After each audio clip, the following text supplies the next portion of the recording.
Book 5 Chapter 25 Angwan Stone is the athlete. No aspect has been chosen. Angwan has a plot armor score of 26, metal of 7, moxie of 4, hustle of 5, savvy of 3, and grit of 7. Current drop limit, 9. Off the bench, the player feels more rested for each scene they are not in. Eventually buffs hustle and moxie. The playbook. The user would be able to see when it is their turn to act in an established plan. Timeout. Allows him to send a fight scene off-screen for a set time. You were having a nightmare. Reduces dramatic memories to nothing but a lingering dream and can undo much of a storyline at a very high level. In bed by 9 allows the player to incorporate a restorative sleeping break into the shoot. Play it cool suppresses mental drama if the user acts calm and collected. Gym Rat buffs metal and hustle by revealing athletic backstory. Swinging it will cause his opponents to falter, if only for a moment, based on moxie because of swing away. Borrowed from Riley, Outlier Light allows him to fall asleep instantly. Tilda. Kimberly Madison is the eye candy. Her aspect is celebrity. Celebrity. The celebrity aspect treats the player like an actor in the storylines like films they sign on to. Using meta tropes to create hype, fan favoritism, and larger-than-life roles, the celebrity is the most versatile of the eye candy aspects. Using past roles to help their career, the celebrity can specialize in virtually anything if they have long enough to build a career. Kimberly is a plot armor score of 27, metal of 5, moxie of 10, hustle of 5, savvy of 1, and grit of 6. Current drop limit, 9. Convenient backstory allows her to believably change her backstory to assist with the current task, buffing the relevant stat. Social awareness allows her to see the moxie stat of all enemies and NPCs and intuit relationship dynamics. Does anyone have a scrunchie? Allows her to shift moxie's points into another stat by putting her hair up. Carousel Academy Awards buffs her moxie based on the quality of her performance in the previous storyline. The penthouse. The character will get the nicest, safest accommodations in a multi-day storyline. Contract negotiations. The user will get a buff to an improvisation after discussing an improvisation with Carousel. Breaking the veil of silence. The user will get warnings from knowledgeable NPCs. Outside of storylines, NPCs will warn of dangers to women and hint at storyline rewards. Ellipses allows her to take the story off-screen by halting the conversation while exploring and then picking it back up in a different setting. When in Rome, buffs her grit until rebirth if her performance matches the tone of the movie. Tilda. Dinah Kano is the outsider. No aspect has been chosen. Dinah has a plot armor score of 21, metal of 3, moxie of 3, hustle of 5, savvy of 3, and grit of 7. Free background drop. A haunted past. A background drop that gives her character some past trauma that haunts her, often literally. Current drop limit, 8. Guarded personality resists all insight abilities. An outsider's perspective alerts her to new, out-of-place, or unusual information. Encouragement from beyond soothes her when stressed, scared, or in pain and may provide useful information in the form of communication from the beyond. They fell off allows her to quickly get out of handcuffs and similar restraints. Light fingers buffs the player's attempts at stealing items from the set. Savvy safecracker tells the character how long it will take to pick a lock of some kind. Buffs hustle in the attempt. You don't know me, but creates a rescue that allows the player to guide NPC surrogates through the storyline from the shadows. If the surrogates survive, their post-hurt player counterparts are rescued. Outside looking in grants her the ability to discern ideal spots to linger and observe events without actively participating in the narrative. Tilda. Riley Lawrence is the film buff. His aspect is filmmaker. Filmmaker. The filmmaker has a comprehensive understanding of the filmmaking process. They can manipulate the game environment effectively, altering the game's dynamics in subtle but impactful ways. Their abilities are a mixture of meta-insight and meta-rule tropes. They have higher hustle, reflecting their ability to stay out of the way, stay alive, and remain unseen as they manipulate meta-movie elements. Riley has a plot armor score of 28, metal of 3, moxie of 7, hustle of 7, savvy of 7, and grit of 4. Free background trop. My grandmother had the gift. A background trop that gives Riley's character some ambiguous connection to the gift through his heritage. Current trop limit, 9. Trop Master grants him the ability to perceive enemy tropes, but at the cost of sacrificing half of his plot armor. As an oblivious bystander, Riley remains untargeted by enemies as he convincingly acts oblivious to their presence. Escape Artist buffs his hustle to help enact plausible escape plans. The insert shot makes allies aware of an object the player chooses. The object will be shown to the audience and its use will be buffed in the finale. What doesn't kill them makes them angry allows the user to antagonize the enemy into attacking and lowers their savvy. The dailies allows him to see a selection of raw footage from the day's shoot. Cinemaseer allows him to buff allies' grit and savvy when making big meta decisions. Just out of shot allows him to see cameras when sneaking near an enemy to avoid being seen. Method to the Madness allows him to have increased in-character conversations with enemies off-screen. Bobby Gill is the Wallflower. No aspect has been chosen. Bobby has a plot armor score of 24, metal of 3, moxie of 7, hustle of 5, savvy of 5, and grit of 4. Free background trop. Actually, I'm a veterinarian changes his character's background to being an animal doctor. Current trop limit, 8. Background noise allows him to get background information from NPCs when off-screen. The Good Samaritan buffs his metal and grit for helping allies in a crisis if they have not met on screen and are strangers. Last-minute casting recasts him as an NPC that is moderately involved in the plot. The selection is seemingly random. He will get some limited background information for the character and some access to the NPC script. From humble beginnings debuffs the player's stats 30% in the party, then but buffs them 15% in rebirth, the finale, and the final battle, resulting in a net 15% buff by the end of the story. Craft services are the real heroes. Ensures that there is edible food and water on set somewhere during the storyline. My only role as exposition gives him some useful information to be relayed on screen, but takes it away if he starts to bore the audience. If you can't see it, it won't bleed. Allows him to temporarily mend wounds by covering them from the audience's view. Act like you belong lets the user blend into any scene by quickly adopting small, fitting elements like props or attire. However, all these elements must work together to maintain their cover. Cassie uses the Psychic. No aspect has been chosen. Cassie has a plot armor score of 23, metal of 3, moxie of 10, hustle of 5, savvy of 4, and grit of 1. Trop limit, 8. The Anguish lets her see her allies' health stats from anywhere and lets her take some of their pain by feeling it herself. This can reduce her overall injuries.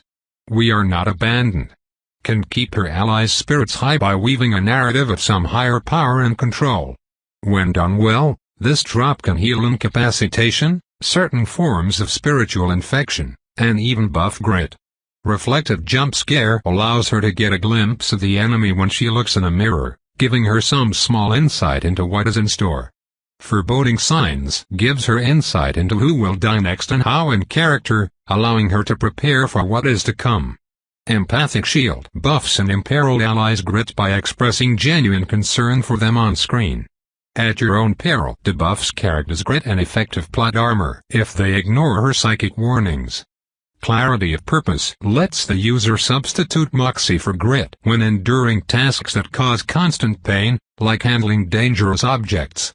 The Road Not Taken allows her to get a sense of whether a certain choice will result in powerful emotions, but not what those emotions are. Isaac uses the Comedian. No aspect has been chosen. Isaac has a plot armor score of 18, metal of 3, moxie of 4, hustle of 3, savvy of 4, and grit of 4. Trop limit, 8. If he's still cracking jokes. Allows the player to reduce or eliminate injuries by using humor the next time he is on screen before the audience know how injured he is. Works on allies situationally. Weapons of mass absurdity using humorous weapons buffs is Metal and Hustle. The buff extends to weapons that are used if the original weapon fails. Bloodloss Delirium gives the player a pleasant drunken stupor when they have major blood loss and provides cover for antics. Gallows Humor allows him to ease mental pain with dark humor related to a dreadful relevant topic. Trash Talk allows him to debuff the enemy's metal by insulting them. Hindsight is 20/20 allows the user to recognize mistakes they made after the fact, helping them or their allies avoid similar errors in the future. Commenting on these mistakes increases the success of future plans based on the lesson learned. Lights Gone Out grants the user a tragic backstory that makes them emotionally dead inside, providing resistance against mental manipulations and false hope that would affect a normal person. Bleeping Censors allows him to take a scene he's in off-screen by cursing in an inappropriate way. Ramona Mercer is the hysteric. No aspect has been chosen. Ramona has a plot armor score of 13, metal of 1, moxie of 3, hustle of 3, savvy of 3, and grit of 3. Current trop limit, 5. Justice Monsters buffs her metal and grit when she lets loose fighting against a monster alone. Afraid for Others allows her to harness fear to use moxie's metal when protecting or saving loved ones. Close-up Scream allows the user to become the sole on-screen character when screaming about something they see. Just the Jitters allows the user to avoid feeling nervousness or unease by acting out those emotions intentionally. Before You Get Us Killed allows the user to divide the party, sending their group mostly off-screen and guaranteeing some success to the surviving group. Walking into the unknown. I was forced to lead the way because I was the best at detecting omens. What a life I was leading. As we walked down the long stretches of gravel roads toward the mountain where the power station was, I had no idea what was in store. This was a strange run. The priorities were different. The Atlas told us that Dinah's rescue trop, You Don't Know Me, but was full of eccentricities. The story would not be about us. We would be trying to babysit player surrogates who would each represent one of the fallen players, Andrew, Michael, and Lila. If we led them to safety and completed the storyline, the players would survive. If not, they stayed dead. We would be safe. That's something that got repeated a lot. On this rescue, we would be as safe as we let ourselves be. But then, without taking risks, how could we possibly win? If one of us died and the survivors did not complete the storyline, they would stay dead. They would be another face on another poster needing to be rescued. I asked myself if I secretly wanted to use Dinah's drop instead of Ant once because I was afraid to take risks. I didn't know the answer. If it was just my life at risk, I might have chosen Ant1's drop. What little we knew suggested it would be more action-oriented. I had never been in a situation where I had to risk someone else's life and might be forced to live with the consequences. Typically, if my teammates died, I would die, too. It was all or nothing. Neither Ant1's nor Dinah's rescue trop carried that standard all or nothing premise. We could get picked off one at a time doing these rescues. Given that, I chose Dinah's. It gave us the option of disengaging to be safe. But in the end, could we ever be safe in Carousel? They really put it all the way out here, didn't they? Bobby asked as he wrangled his dogs, who were mostly obedient but still acted like dogs and tugged their leashes toward exciting smells. I felt nauseous in the pit of my stomach. I tried not to think about what was coming up, all of the unknowns. We passed by the strange junkyard, but this time, we didn't stop to stare. We pressed forward. Bobby, watch out. We're approaching the forest with a monster lair, I said as we approached the compound of the power station. Roger that, he said. I didn't know if the dogs would react to the werewolves lurking in the woods, but I noted that they became very vigilant as we passed it. I noticed that Isaac and Cassie were silently encouraging each other behind me as they stared at their brother's missing poster. They were lucky in a way, to get answers so fast and to rescue their loved ones so soon. I was jealous, but at the same time, I was happy for them because I was ready for people to start having wins. Other than the sound of our footsteps, we didn't make a sound as we approached the compound. We nervously looked over the entrance. We paused for an electric minute of shaking breaths.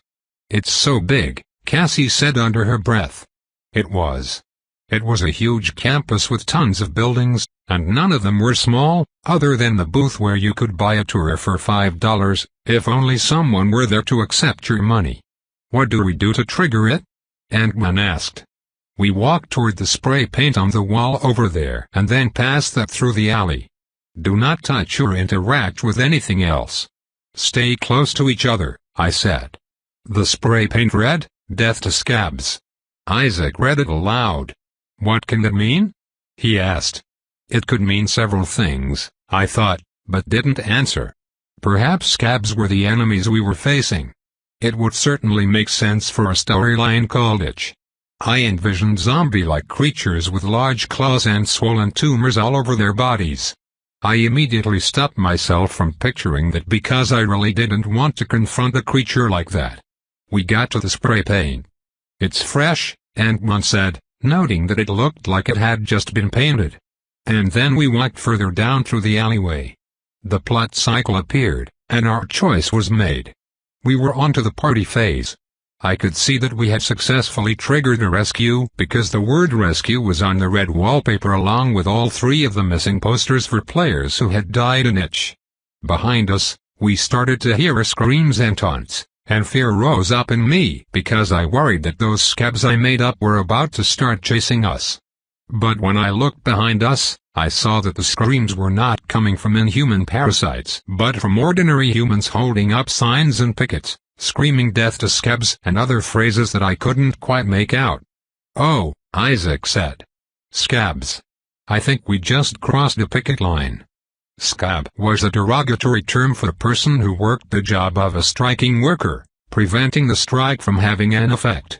We continued walking forward, and the campus that we had seen before, the lonely place filled with creepy, abandoned aesthetics, had changed to a beautiful campus with bright green grass, statues, and large towering buildings that didn't look like they contained nuclear bombs as before, but instead looked like they held the wonders of science. There were banners and balloons. We approached a red carpet where an NPC named Trip was waiting for us. He was clapping his hands, excited as all get out.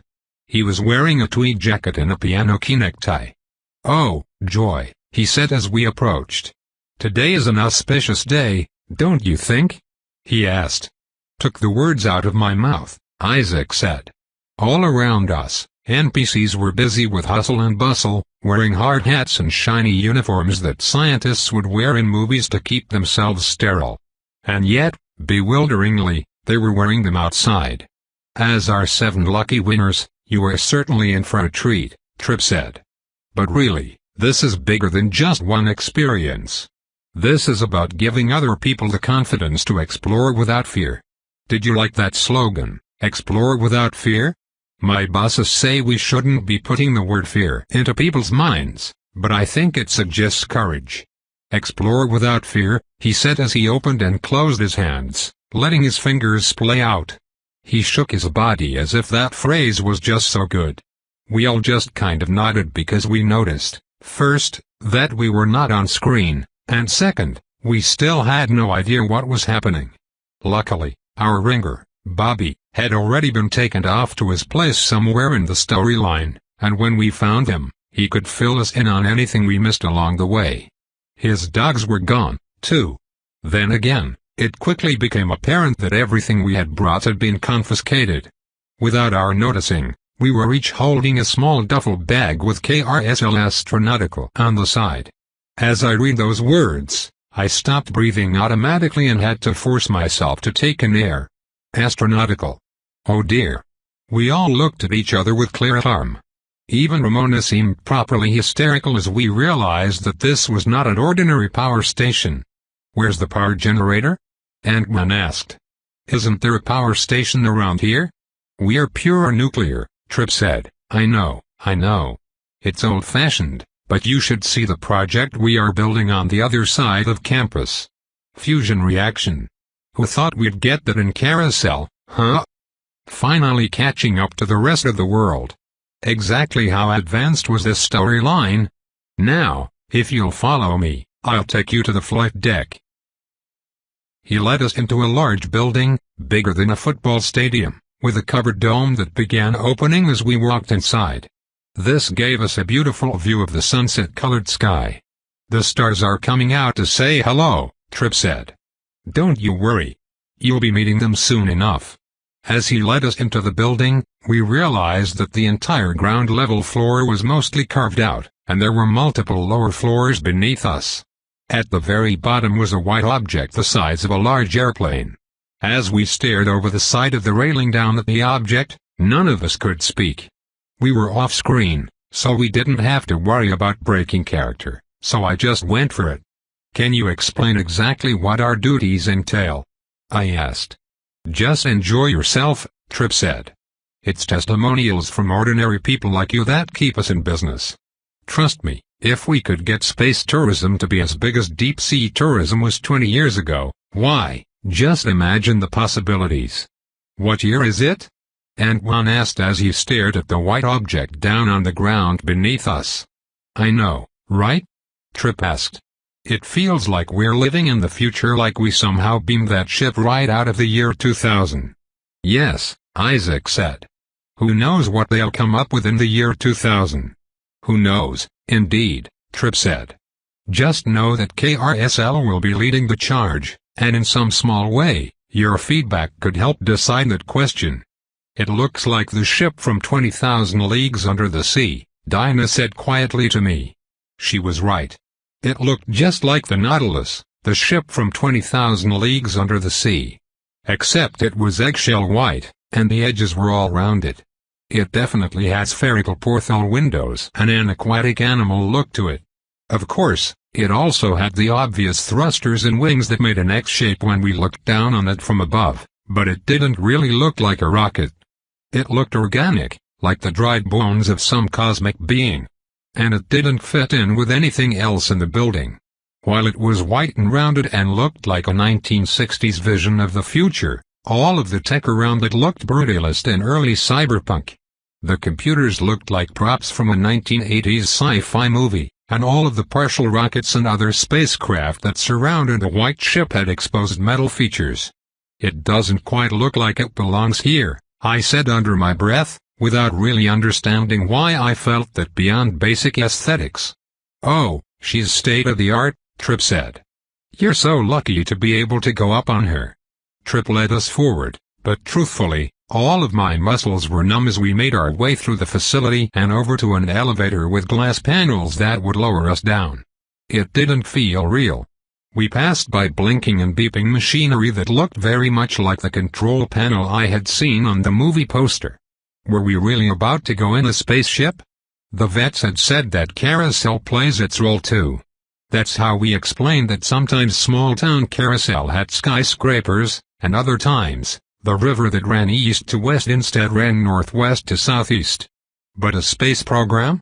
A corporate space program that Carousel seemed to run from their mountain hideaway. What the heck? While most of us were increasingly nervous, Antoine seemed to be getting excited. It was almost like he liked the idea of going up in space. What a freak. "In space, they can't hear you scream," I said to him. "I don't plan on screaming," he answered. I wasn't sure if he got the reference. I really wanted to take a break and contemplate what we were about to do, but there was no break to be had. We were off-screen, and we were background characters. Everything seemed to be running at top speed to get us to our positions, and little things like stopping to reflect didn't fit into the time frame. "All right, if you'll walk through there, you'll be given your uniforms. In a few hours, you'll be looking back down at us from up there," he said, looking up. He pointed us in the direction of what appeared to be locker rooms, but not the kind of locker room I preferred, which usually had walls to stop people from peeking at you. As we looked over there, we saw NPCs getting dressed right out there in the open in front of their lockers. Men and women. "Oh my God," Kimberly said as she realized how little privacy we were going to get. "I bet it's going to be even worse on the ship," she added. "Well, you don't get rocket ships and fusion energy without code locker rooms," I said. "It's the rule of science fiction." Because we were off-screen, NPCs didn't stop to talk to us or give us information. That was going to be a problem. We were basically wallflowers without the tropes to go along with it, but even worse, people who had used this rescue trope made it clear that you were not going to be directed to scenes where you could interact with the story.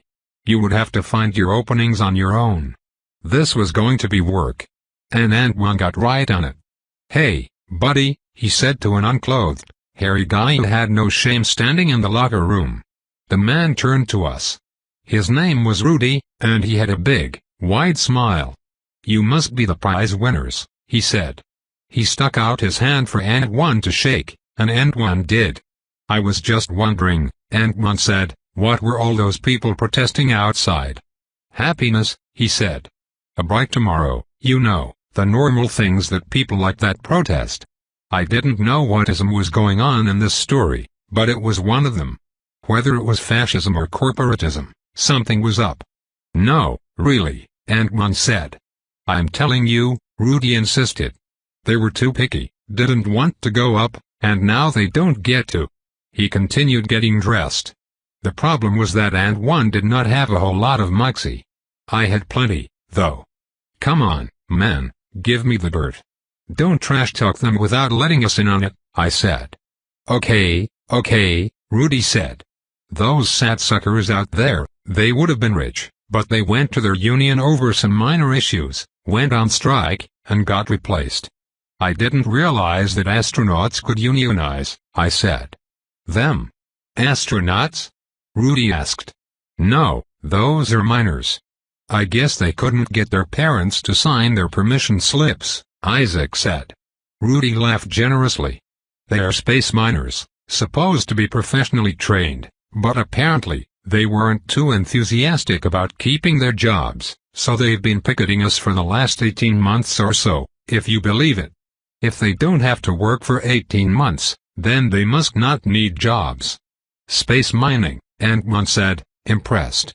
"Will we be seeing any of that?" Rudy shook his head. No, that ship already sailed about 13 months ago. We will probably be doing a quick flyby of the ship they're on, seeing as the helio is so much faster, but I doubt that we're going to be looking at the new mining colonies. There's not much to see, just a bunch of mindless robots." "Wait," Isaac asked as he started to change his clothes. "If you have robots who can mine, why do you need people?" "Well, the humans aren't mindless, technically, but they're still basically robots if you ask me. There are some things that AI just can't figure out yet, like what to do when everything goes wrong." Rudy finished getting dressed and said, "I'll see you on the ship. Don't forget to get sanitized." As he left, he wore a gray uniform with orange stripes. The uniforms we had been given were very similar, except ours had black stripes. The sanitizers were not gentle. NPCs came to collect us and put us in a machine that doused us from head to toe with chemicals. It felt like we were in a car wash. All of our belongings were searched, and then we were led back into the locker rooms wearing nothing but towels. I quickly changed, hoping that none of the NPCs got a peek at me. Book 5 Chapter 26 words couldn't convey the feeling coursing through me, excitement, wonder, and abject fear, but they were all there. I knew that horror movies could take place in space, but I still never pictured myself traveling there. I thought that the small town of Carousel would be the limit of our exploration. As I walked up to the giant ship, I almost forgot that I was in a horror movie, and I was thrilled. But that feeling quickly left me because, in space, small mistakes could become big mistakes, and whatever lay in the stars waiting for us would be deadlier than I could imagine. "So, what's the story, you think?" Isaac asked nervously. It was on everyone's mind as we were waiting to load onto the ship, which was leaving much sooner than the tour guide trip would have seemed to suggest. "Are we going to fight aliens?" he asked before I could answer. "In space, they have a home field advantage." "Well, to them, we'll be the aliens," Antoine said, "which means we have the home field advantage in space." Isaac laughed. "I don't know," I said. "Aliens are likely, but there are other possibilities, like robots, which got name-dropped. We could be dealing with something like interdimensional demons, but I haven't seen any clues for that yet. Of course, There are always environmental disasters in a closed space like this. Maybe we hit an asteroid field, or we get stranded on a moon. But yeah, aliens seem most likely. No one was comforted, but then I wasn't trying to comfort them. As they stood and waved, I approached Ramona and pulled her aside. Something had occurred to me. "This is the worst time to bring this up," I said as we got away from the others. "I've put off asking you about this, but I just have to." "Okay," she said. "So ask." "We're about to be in outer space in a little metal box. I have to wonder whether or not your friend is coming, too." "My friend?" she asked. "The Mercer poltergeist," I said. "We know about that. We didn't want you to feel excluded, but I just have to know if we're in danger because, if so, you may need to just stay behind." Even if it meant she was written off, we couldn't risk her family's genetic curse appearing on a spaceship. "Well, I haven't had an attack since I was a little kid, and that was before I remember, so I doubt one is coming now," she said. "I didn't realize you guys knew so much about that." "Yeah, I've met him before." "Great guy," I said. "That's not my experience," Ramona said. "It only starts to act up when you're in contact with other Mercers, or at least normally. Honestly, I haven't had it happen in my entire adult life. I don't think it's going to happen right now. I don't think Carousel would like that." She made a good point. Carousel itself might step in to prevent any unscripted visit from the poltergeist. At the end of the day, Carousel wanted a good film. Strangely, that was comforting to think about. Maybe she would even need tropes to use him. "Is that why you guys look at me the way you do?" she asked. "Because you know?" "No," I said. "It's the whole being born in Carousel and the strange relationship with Silas Dearcon that does it." "Oh," she said. "Right." I realized she might have been hurt by that. "I was trying to make a joke," I said. "We're good with you." "You're fine. Now, let's go kill some aliens." She nodded, and we returned to the group. I wondered if I could have handled that any worse. As we walked back, I saw a large transparent cube sitting on a desk in the distance. Inside the cube was a floating hologram of a ship, or at least its blueprints. I noticed that large rubber gloves were attached to the cube so that you could stick your hands through and manipulate something inside. As I approached it, it became clear how it worked. I put my hands into the rubber gloves and started moving the hologram around in 3 dimensions. The device seemed both high-tech and low-tech at the same time. I could almost imagine something like this existing in the real world. The thing was, the hologram that I was manipulating was not the ship that stood before us. In fact, I could hardly think of it as being a ship. It looked more like a giant barge, an interconnected labyrinth of high-tech structures in the 1980s style, like everything else other than the white ship in the building. I read closely, IBECS Integrated Behavioral and Environmental Control System. As I played with it, the others approached. "It looks like Legos," Isaac said, "or like hamster tubes but with more metal." He was right. The design was modular in that there were lots of different units that looked like they had been connected to each other, and there were many places where additional units could be connected but were not. The EBEX system," one of the NPCs said as she approached. Her name was Flannery. "Old technology," she said, "but charming. You could attach new modules to suit your needs. I always wish they hadn't scrapped that product line." "Why did they scrap it?" I asked. "Oh, who knows," she answered. "A million reasons, but mostly quality control. They used to make a big deal out of bringing in clients and letting them design their own special ships that would meet their unique specifications. Project managers loved these because they could make their ships without having to consult a scientist or engineer. Of course, there were inefficiencies and an over-reliance on automation to keep the ships running. If you're interested, we'll probably get a good look at this one while we're up there." "The one that left 13 months ago?" Ant-Man asked. She nodded. "Our ship's faster. We've just been told that we are to meet up with the captain of the EBEX so you can shake his hand, either virtually or maybe even physically. That should be a fun experience, don't you think?" I did not predict it would be a fun experience, but I smiled and nodded. So we were going up in an advanced spaceship to meet a far less advanced spaceship with noted engineering problems. Since we were off-screen, Antoine didn't have any problems asking, "Do you think that's where the main characters are?" I was coming to that conclusion as I played with the hologram, trying to memorize things. Location Scout hadn't lied to me. All of the rooms, hallways, and other locations it had told me about were in this story. They were just on a spaceship. I nodded my head. There were a lot of miners on that ship if the number of sleeping bays was any indication. We needed to be on the lookout for 3 NPCs who represented the players we would be rescuing. Keeping those NPCs alive was how we accomplished the rescue. Now, we just needed to find them. There were so many things lying about that room and so many NPCs shuffling to and fro. We were in the very early part of the party phase, and it felt like there was so much to learn, so we all just spread out and tried to discover things. Ultimately, the NPCs were too busy, and it looked like we had already reached our limit for what we were going to learn here in Carousel. It was time to take off and fly into outer space, which was also in Carousel somehow. After much more searching and not much finding, other than a few scraps of details here and there, we found the names of some of the officers who would be on the ship we were headed toward, the Ibex. We also found the name of our ship, the Helio. Then, NPCs, including Flannery and Rudy, ushered us onto the white ship and showed us where we would be sitting during takeoff. The design of the ship was strange. It oddly reminded me of a racquetball court with a walkway wrapped around so that people could look down at the players.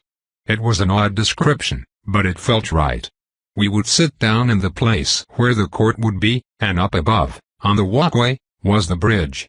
Was it possible that Location Scout had mentioned bridge and that I had not realized what it meant? I didn't remember. It didn't seem like anything on this ship was a shooting location. Other than the main galley, there weren't a lot of other places on this ship. There were a couple of hallways and a few rooms here and there, but not enough to account for all the locations I had seen. The rest must have been on the Ibex. Whenever we lost gravity, we would be able to float from our seats all the way up into the bridge to see what the pilot and the various crew members were doing, if we wanted to, at least. This assumed they had not yet figured out artificial gravity, which was a staple of space horror. I was so nervous I couldn't stand it. All of the surfaces were white, and the only colors were a sort of desaturated orange and a desaturated blue. Machines beeped, and lights flashed all around the main room. They didn't fit with the aesthetic of anything I had seen so far, but I was not going to complain. As I sat on the ship, I became certain that this ship was not from the storyline. It didn't fit. It was too advanced. It was from somewhere else, somewhere else. It was just here for us. We all strapped in. Kimberly sat tucked into her seat, which looked like a big white egg, with her eyes closed, clearly not thrilled about what was about to happen. They did not take their time or walk us through it, which frustrated me to no end. I wished that someone had talked to us and told us what was happening, but they just didn't, because none of it was on screen. Take off in 5, 4, 3, 2. Beneath us, thrusters started to come to life, and our strange jag-shaped chairs seemed to adjust to the vibrations. Lift off. We were in the air, rising quickly. Around us were portholes with bubble-shaped windows so that we could see outside. The biggest of those were the ones above us, which were so large that they took up much of the front of the ship. I don't think I breathed once the entire time we were rising. I heard the others screaming, but I didn't really register it. The turbulence increased, and the chair tried to counteract it, but I still felt it. The G-forces pressed down on me as I sunk back into my seat, and it felt like my skin was being pulled down over my face. Then, just as I couldn't take it anymore, it all stopped. "Congratulations," a voice sounded over the intercom. "You have officially made it to space." The feeling of weightlessness overcame me for a moment, but only for a moment. As I predicted, the artificial gravity kicked in. But strangely, it was dragging us toward the blank white wall in front of us instead of toward the back of the ship. I felt like I was about to fall forward, except I didn't because my egg-shaped seat, as well as all of the other objects in the room, started to move forward along lighted paths in the ground. We moved forward until we reached the wall, which had a curved corner instead of a sharp 90-degree turn. Then, our chairs just kind of moved along the wall until the wall became the floor beneath us, and the artificial gravity suddenly made sense. Everything in this room had done that, including the bridge, which now stood before the large portholes that were at the front of the ship so that the pilot could now see out, and so could we. We could see the stars. We were in space. My sense of wonder was on overdrive, but the longer we moved along, the more my sense of dread kicked in. Kimberly might have passed out in her seat. I couldn't tell because she just sat there with her eyes closed.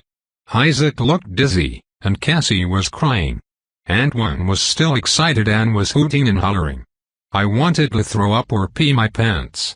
Maybe both. They say space is dangerous. They say that it's unforgiving. They say that everything in space is trying to kill you. But hey, we were used to that.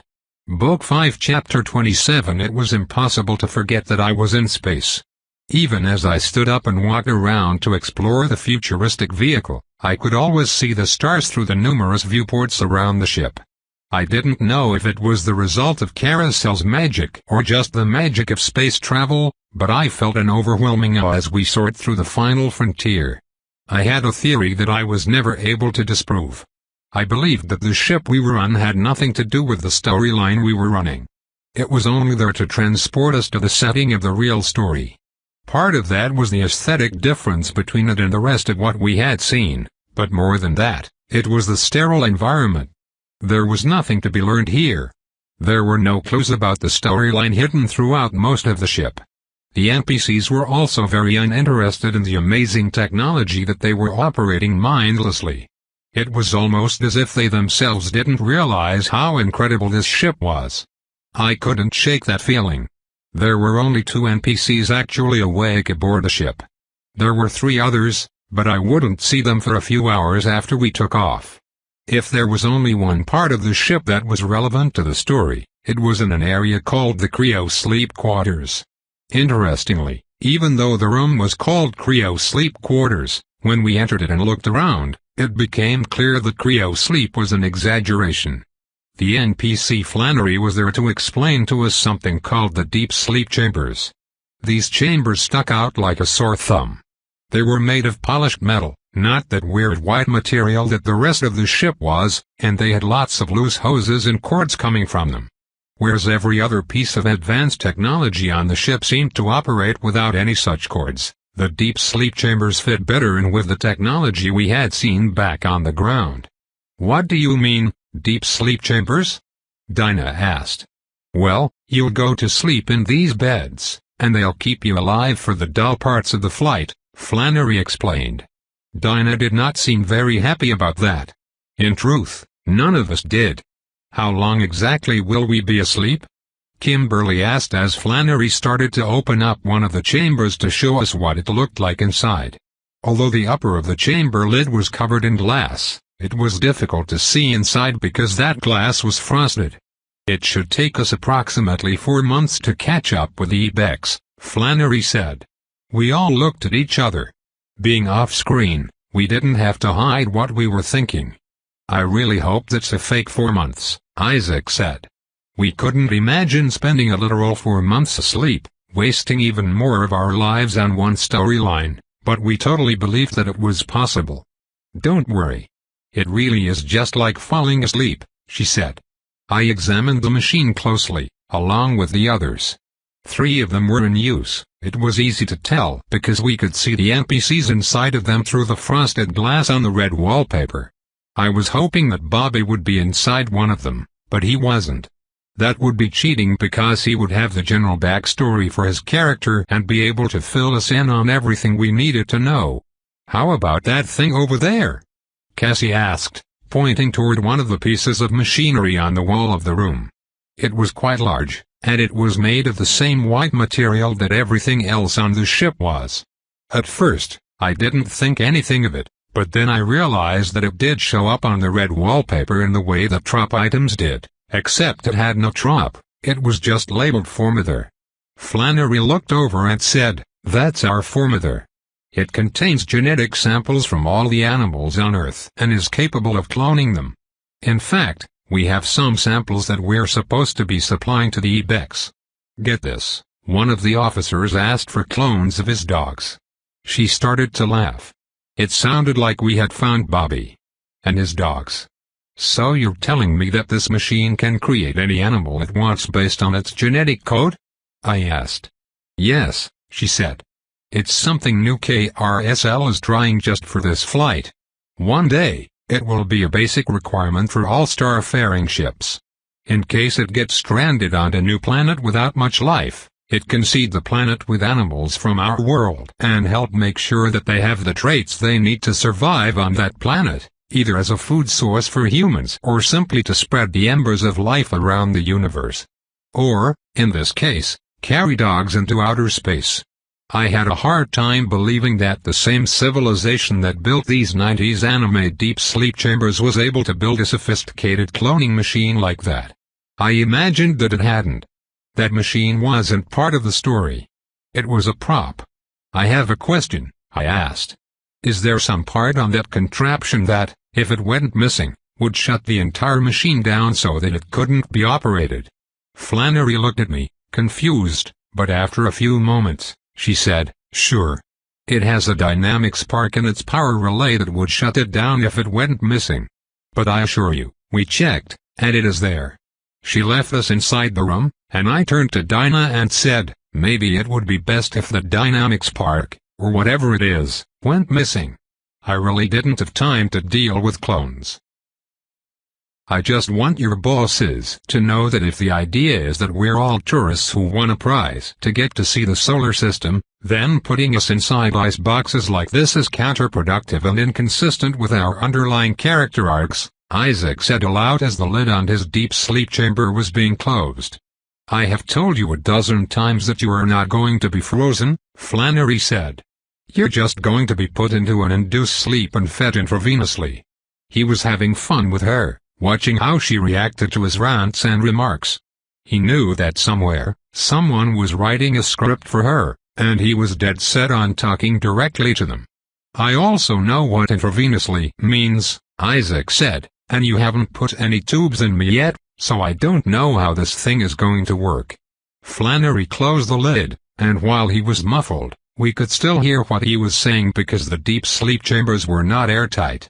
These were not cryosleep or anything similar to that.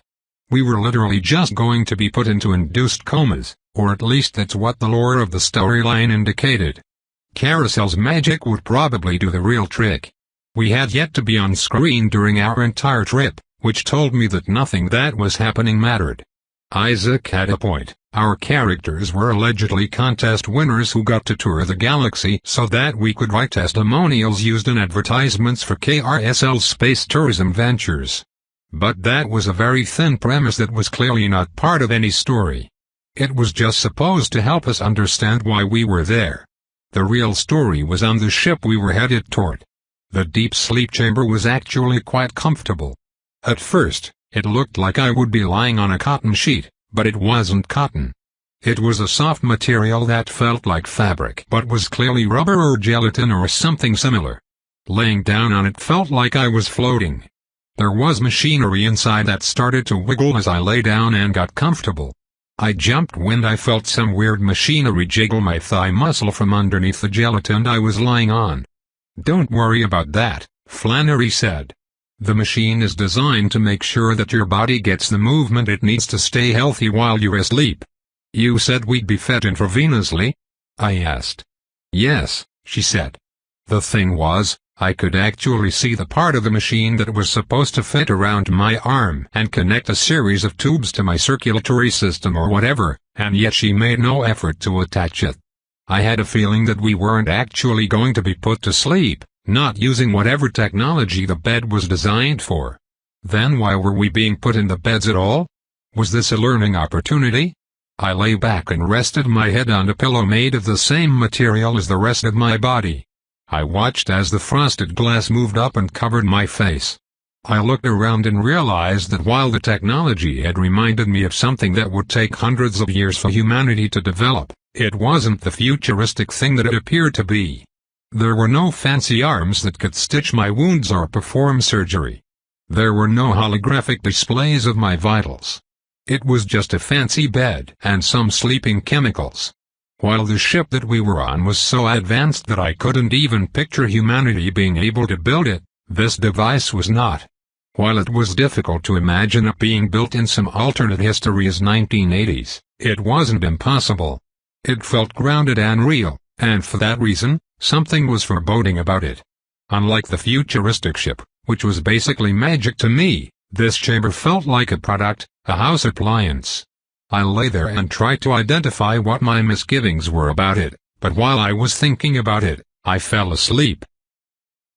I awoke rested and ready for whatever came. I was still off screen, and we were nearly halfway through the party phase.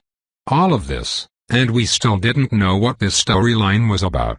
The apparatus that was meant to feed and monitor my health intravenously still wasn't attached to my arm. To us, it was basically a prop. "Rise and shine," Flannery said as she pulled back the top of my chamber. I took a deep breath and sat up. I felt great, genuinely happy. And one had brought his drop that was supposed to make sleep very refreshing, among other things, and while I was skeptical that it was worth taking up the drop slot, I definitely wasn't going to complain about it. "Come on, people, get up," Ant-Man said. "We have some touristing to do." He jumped up from his chamber, hooted and hollered, and clapped his hands. I felt excited to get out of bed. Even Cassie looked happy, and looking grumpy in the mornings was one of her things. I noticed that my clothes were still clean.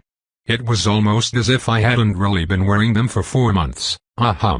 As I walked out of the room, I saw Isaac standing in front of one of the portholes, looking out at the stars. "Are these our stars?" he asked. It was a good question. Carousel had different stars than the real world.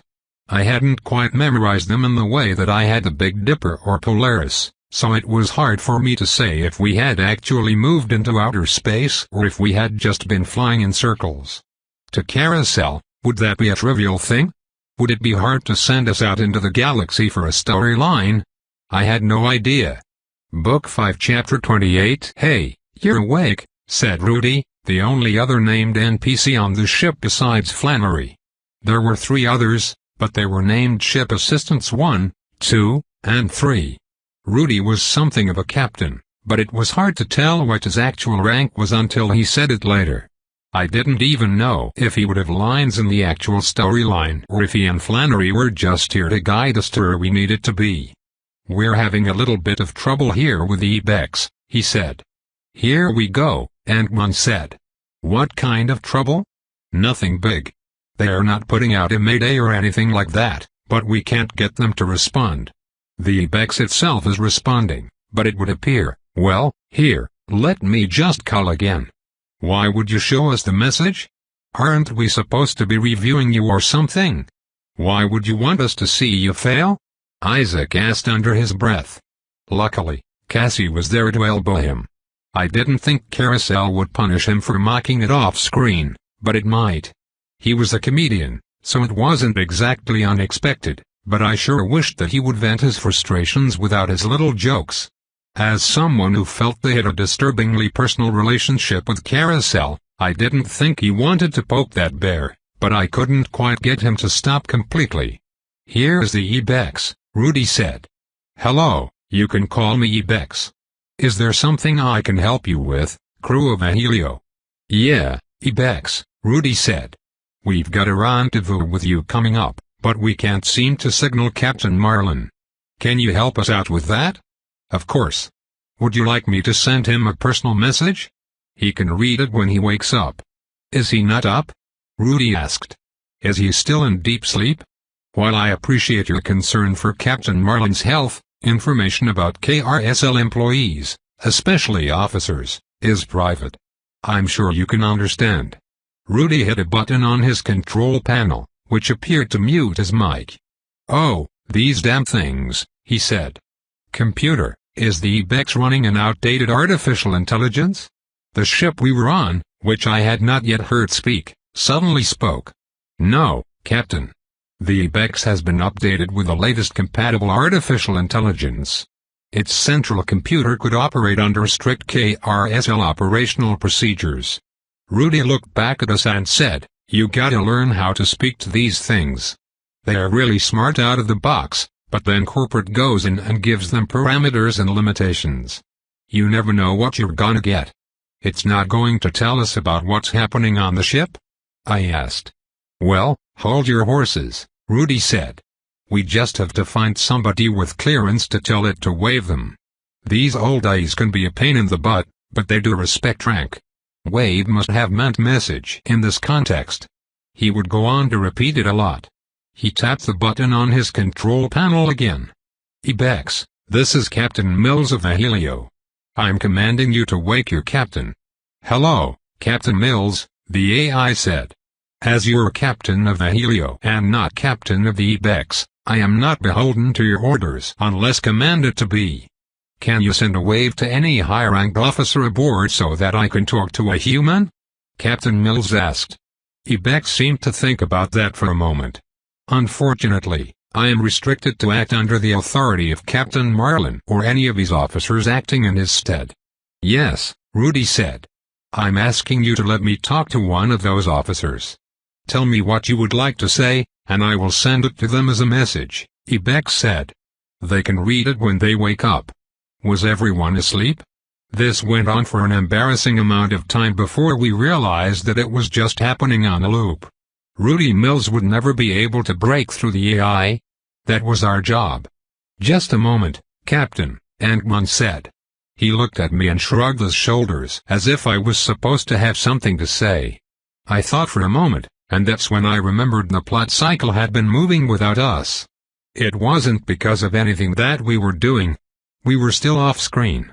I held up a finger as I thought. If the plot was moving forward, that potentially meant that someone was doing something on screen. "Ibex," I said. "Hello," Ibex responded. "May I ask who I'm speaking to?"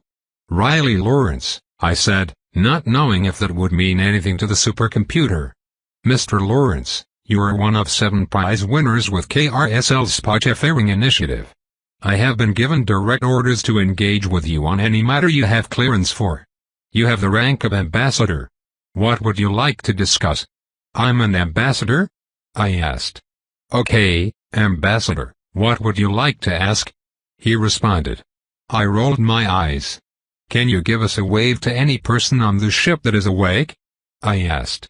I didn't know if I was using the word wave correctly, but who cared? "I can try, Ambassador Lawrence. However, it is customary that ships be within hailing distance before a wave can be sent." "How far are we from hailing distance?" I asked. "Not far at all," Rudy said. Right on time, the giant porthole in front of us started to close in on a ship that would make the Titanic look like a bath toy. I had played with it as a little holographic projection, manipulating it, trying to remember basic layouts and architecture, but seeing it in person really put things in perspective. It was huge and incredibly confusing. The modular design prevented it from looking anything like a spaceship I recognized from most science fiction. Pathways, arches, and entire portions of the ship were connected by one thin hallway. It was ridiculous and labyrinthine. Buried underneath tons of different modules connected this way was the core ship, which was just a giant rocket. But then, at certain places, other rockets were attached to the modules. It looked like something someone had built in a video game and less like something that would be built by a serious engineer. "Are we at hailing distance yet?" I asked. "We should be any moment," Rudy said. "Just about there." It felt like he was going to tell us the moment we got close enough, but he didn't need to because as soon as we were close enough for hailing distance, the Ibex appeared on the red wallpaper. IBECS plot armor, 40. Line of underscores. Tropes. Cold, impassionate logic. Empathy and compassion have no power here. All moxie checks will use savvy instead. Blind spots. This entity is very intelligent, but has notable holes in their logic or plan that serve as a weakness or hazard. Ghost in the machine. This entity will reform as long as there is any vessel within which it is able to. Minion Maker. This entity is capable of making minions. Territorial. This killer will punish those who harm its domain. Bottomless bag of tricks. The villain has so many different in-universe abilities that they can employ new abilities in the finale without needing to establish them in the narrative. Obstacle Course. This entity will help form a set of obstacles that the players must overcome to survive. The win condition is beat the clock. Stickler for the rules. This entity has a set of rules or goals that it will always strive to abide by or achieve. Whether is able to is another question. Ibex, the artificial intelligence and the ship itself, was an enemy. It was beginning to look like we were facing off against a rogue AI. Sure would have been nice to have a scholar. Because we were off-screen, I just read off all the tropes. The NPCs ignored me, and my friends absorbed what I was saying with a mixture of confusion and dread. There was nothing outright terrifying about its tropes. It didn't sound evil, but it didn't have to. If our enemy was super intelligent and vastly more capable than us, it could be very difficult to save the NPCs we had to save in order to rescue the downed players. So the AI killed everybody? Isaac said. We don't know that yet, I said. I turned back to the control panel where I assumed the microphone was and said, Ibex, can you please wave anyone on board who is awake?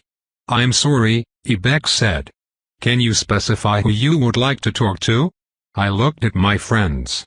We knew exactly who we wanted to talk to. In fact, we knew several people.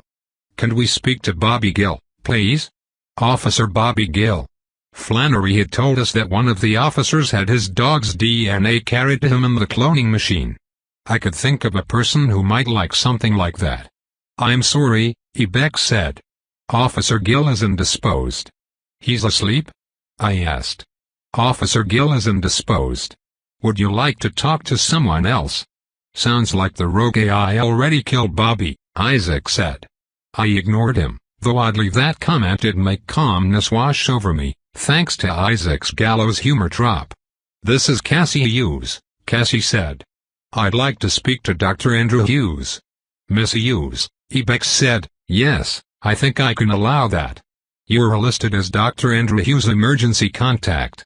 We didn't know whether the NPCs that represented the downed players would be named after them, but we had discussed it as a possibility. Lo and behold, it turned out to be correct. We waited while Ibex played some elevator music. Then, the audio stream stopped being an audio stream as a glass screen on the control panel lit up with video footage of a room the size of a warehouse filled with deep sleep chambers. The footage cycled around from several different cameras placed around the warehouse, which was truly enormous, larger than an airplane hangar. It would seem that several communication panels containing cameras were placed throughout. Eventually, the screen settled on one view. What is going on there? Flannery asked as she looked closely at one of the screens. Those deep sleep chambers are all lit up. Yeah, that is weird, Rudy said. Must be some malfunction. Maybe that's why everyone's still asleep. We all stared, squinting at the screen intently, not sure what we were looking for. There were rows and rows of these chambers.